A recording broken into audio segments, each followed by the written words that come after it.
तुम्हाला माहित आहे का क्राईम सीन रेकॉर्ड करण्याचे कोणकोणते प्रकार आहेत?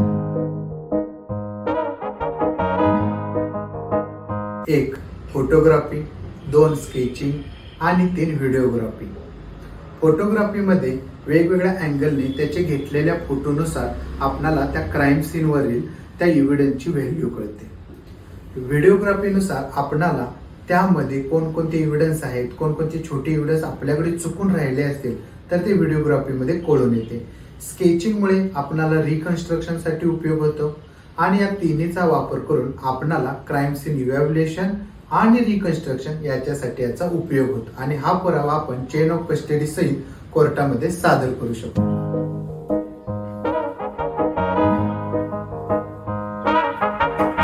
हा व्हिडिओ आवडला असेल तर लाईक, शेअर आणि सबस्क्राईब करायला विसरू नका.